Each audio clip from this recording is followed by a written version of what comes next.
All right, while you get seated, I'll start with a question. How many can relate to the fact that your BI ecosystem is getting expanded every day? It's getting more complex every day, and it's becoming a visualization vortex. Thank you. We have some. Any other? Very good. Hopefully this session will provide you an answer, or at least one of the solutions that's possible, and we've attempted here at Databricks.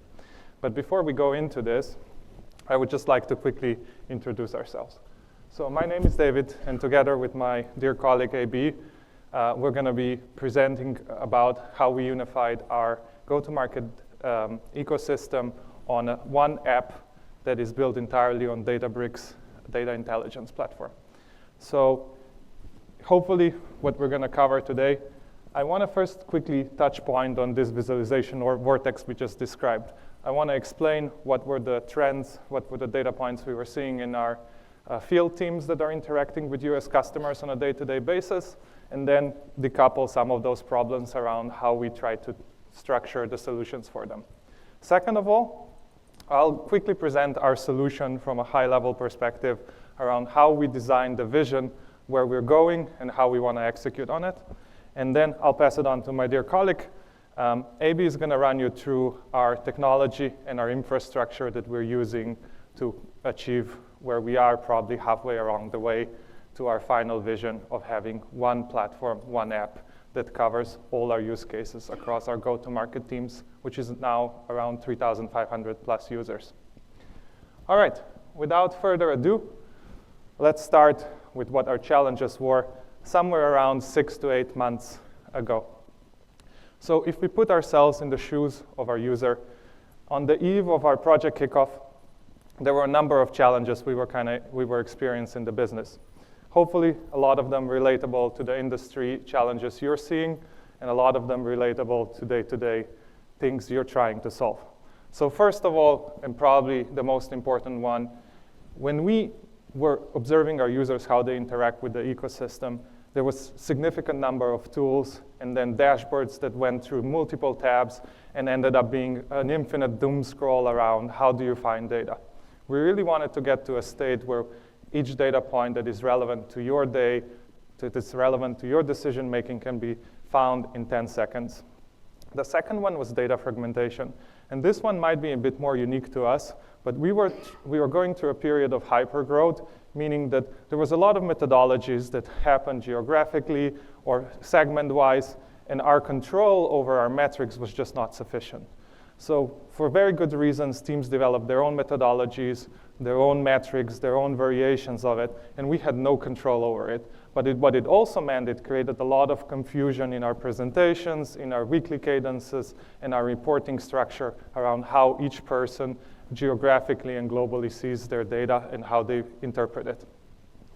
Third one, non-personalized user experience.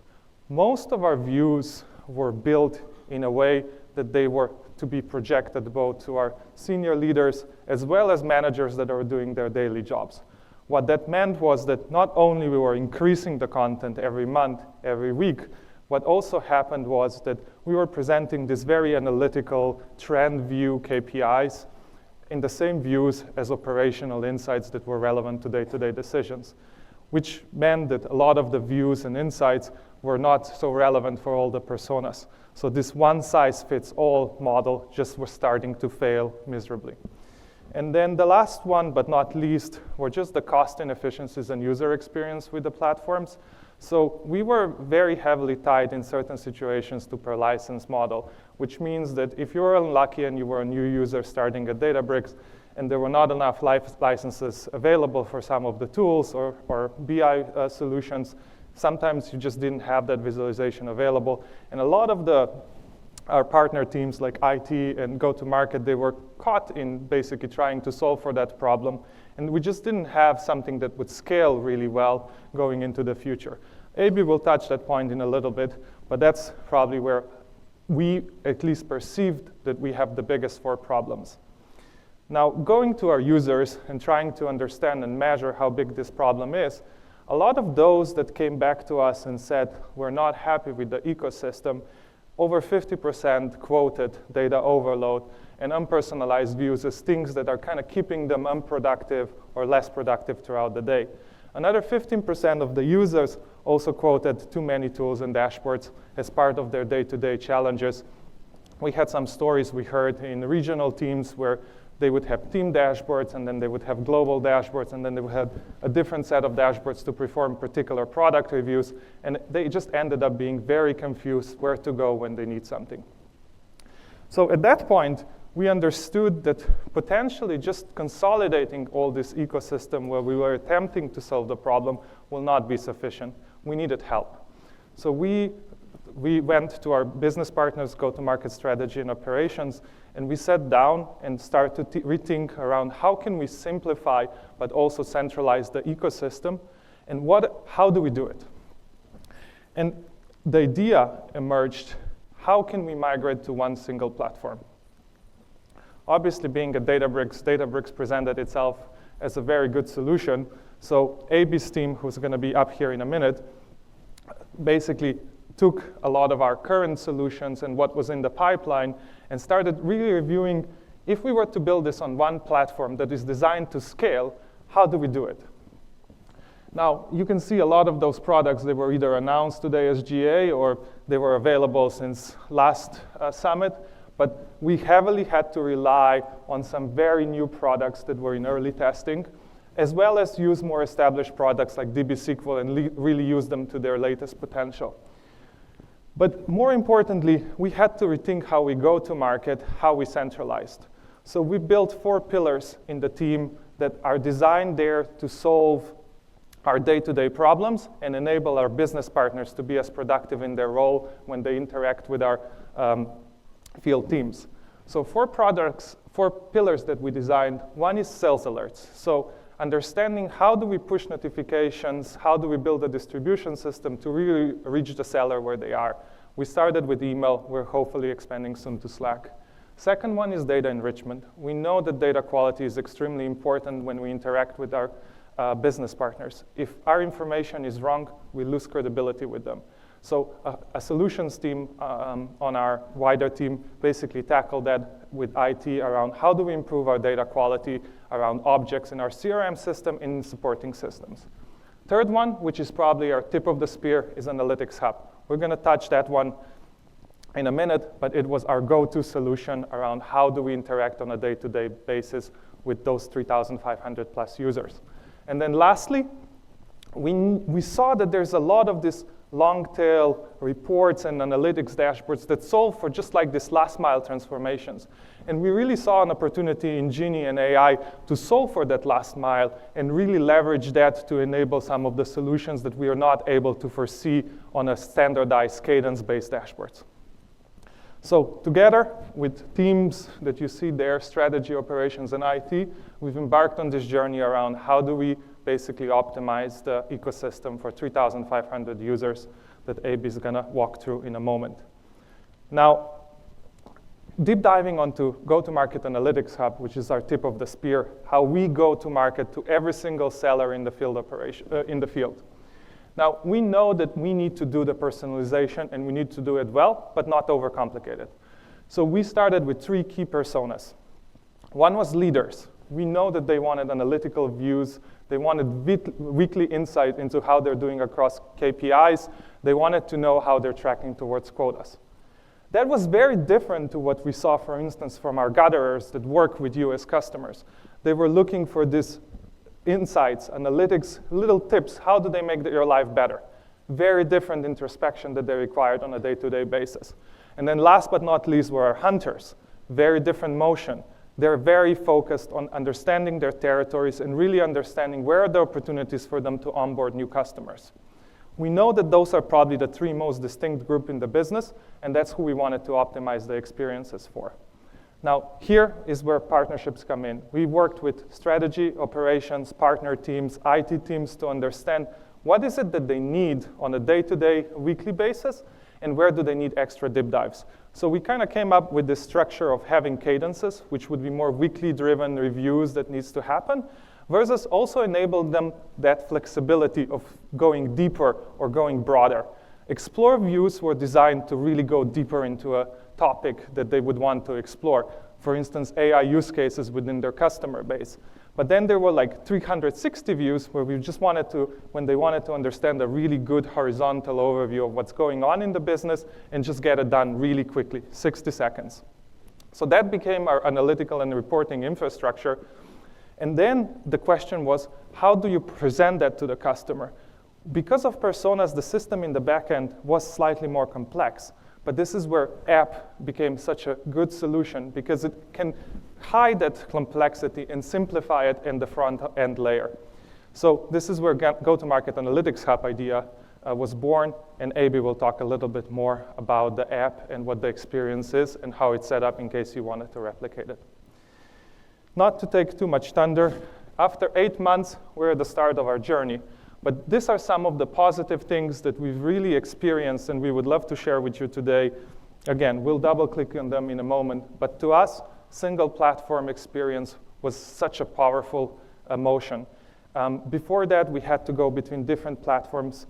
Frequency and concurrency increased when we switched platforms, but just moving everything on one platform enabled us to really have a really good telemetry, observability, and understanding of what user is doing and leveraging the products as they work together.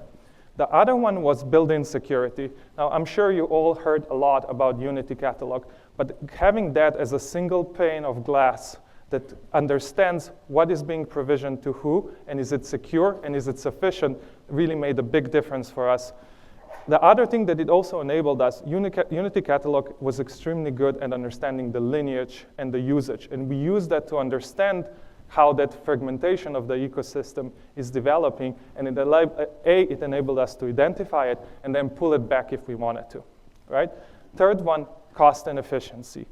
First of all, having everything on per compute, one platform, just reduced a lot of silos. But second of all, because there was no onboarding for the users that were already on the platform, we effectively scaled seamlessly, both from a cost and user onboarding perspective. And then last but not least, a lot of these operational changes that we've done, structuring in a way that it scales through the personas, it really took a lot of complexity away. And we're now in the journey around how do we onboard more teams through the same system so that we increase the number of users and minimize the complexity that users perceive as they go through the hub and reduce the redundant views that they might be seeing. Without further ado, I will present my next speaker, Aby. He's the technical star of the show. I'll pass it on to you. Thank you, Aby.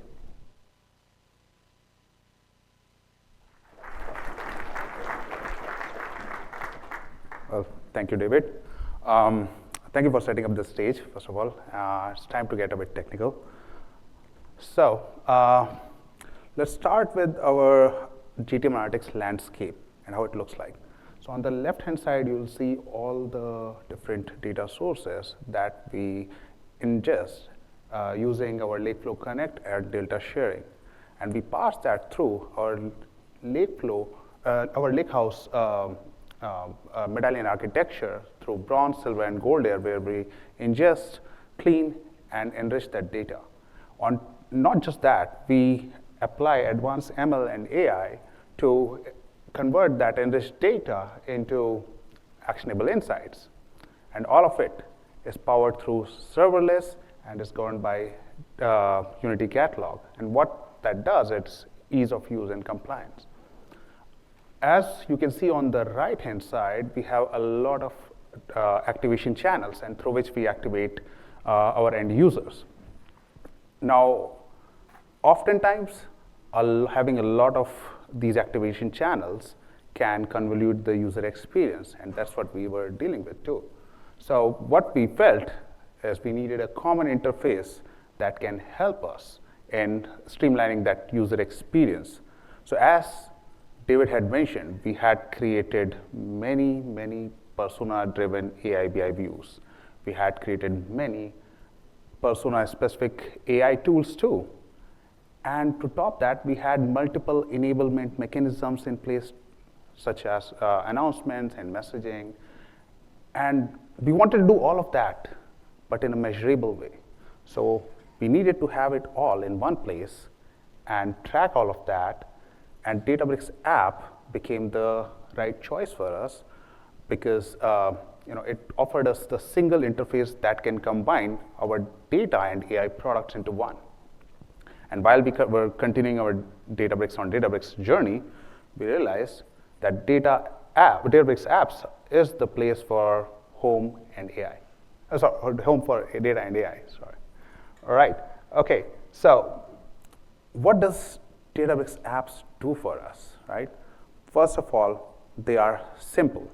They streamline the app development using open source Python frameworks so that the teams can focus on rapid prototyping and iterations instead of focusing on learning a new tech stack. Apps offer one-click deployment, because they are built on serverless compute, and GTM Hub acts as a fully managed platform where we don't need to worry about how we are going to manage this whole infrastructure and how we're going to provision that. With being tightly coupled with AI/BI ecosystem, what it does, it enables us to embed our AI tools and AI/BI into a single platform. And with additional support such as Git and workflows, it just makes it all come together. GTM Hub is governed by Unity Catalog, OAuth, and single sign-on. So what enables us is it's simple enough to share and pass the data around the whole ecosystem. Technically, the data never leaves your Databricks. So you are always operating on top of Databricks, and you are having these variety of interfaces, personalized experience coming through to you. On the right-hand side, you'll see the high-level design of how we structured our go-to-market hub. So when the user is coming in to our app, we quickly make a backend call to Databricks and ask, hey, what experience should I show to this particular user? And Databricks immediately responds back with what experience do we need to show. And based on that, we quickly display the AI/BI dashboards and tooling that they needed to see. Now, let's look at why we picked AI/BI ecosystem. And the first step in that is AI/BI dashboards. Well, AI/BI dashboards, we found them very simple and quite intuitive. You don't need to even build a separate data pipeline to get data to the dashboards. You can just put it all in the AI/BI queries. That's what we did. AI/BI dashboards are optimized for distributions. It's easy to publish and share with the business users. With other license-based ecosystems, you have to make sure that you have separate licenses for where, creator, distributor, and you have to make sure that the analytical assets that you are creating that are governed. And being tightly integrated with Unity Catalog, GTM Hub offers us to connect with Unity Catalog and have the functionalities like search, lineage, and leverage AI functions all in one place. Now, let's move to Genie. Well, we designed several Genies focused on specific topics and specific data pointers.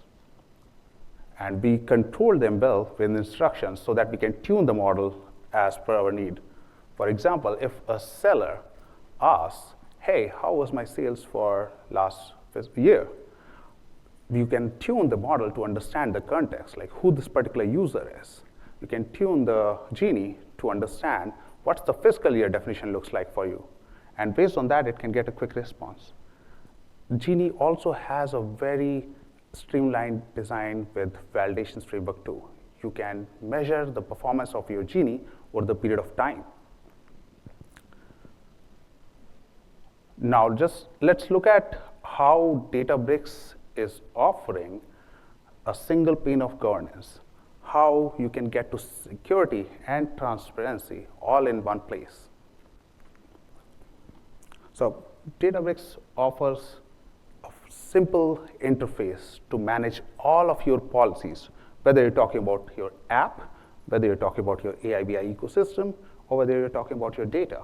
All of it can be controlled through one interface. You don't need to go anywhere. So with the single sign-on and OAuth, you can always understand who the particular user is coming to your app.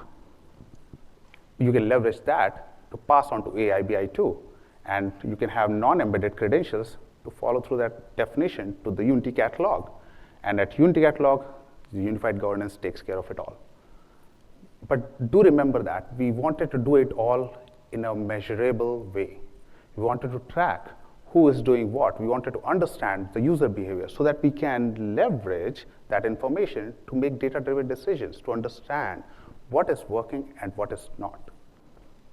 So app offers a lot of telemetry information to us.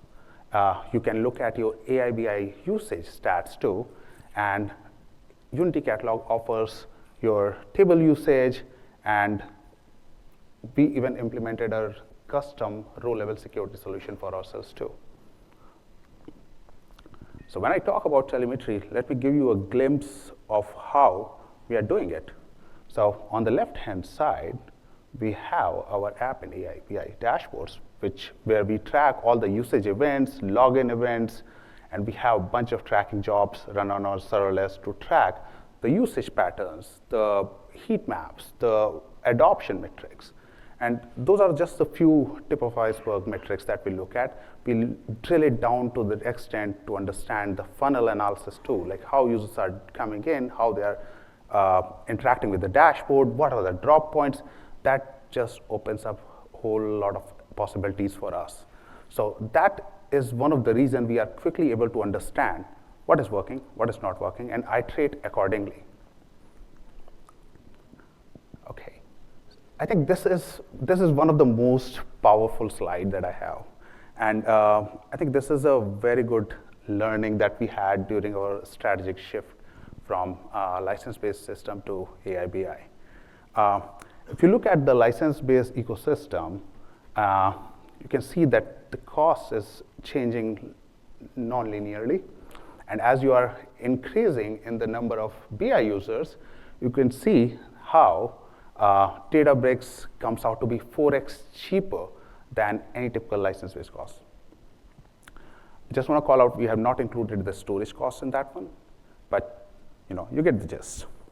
And I just want to point out one important point, how we realized that this is the right time to move to AI BI ecosystem. If you'll see, there's we are, as David called out, we are somewhere at 3,500 end users. And if you look at that point, you suddenly see a sharp growth in license-based cost, and you see how sublinear Databricks cost is. When we talk about capabilities of AI BI ecosystem and license-based BI systems, it's important to talk about how Databricks has that advantage.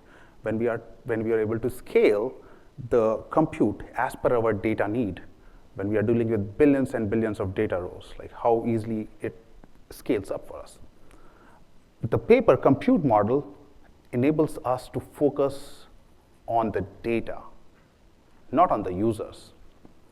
And concurrent workload also scale well when you are using an auto-scaling clusters. Right. And I think this is sort of the money shot. This is the slide I'm really proud of what we managed to achieve.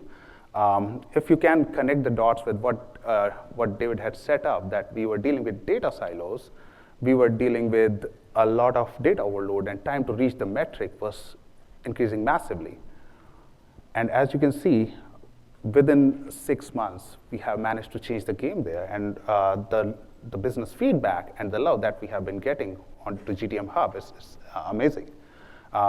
We have been getting valuable feedback, like how it has reduced the time, how it has, how the personalized views are helping, and how it has cut down the noise. So our sellers, our leaders, our gatherers, they can focus on the data and spend more time with you guys to get the right value for you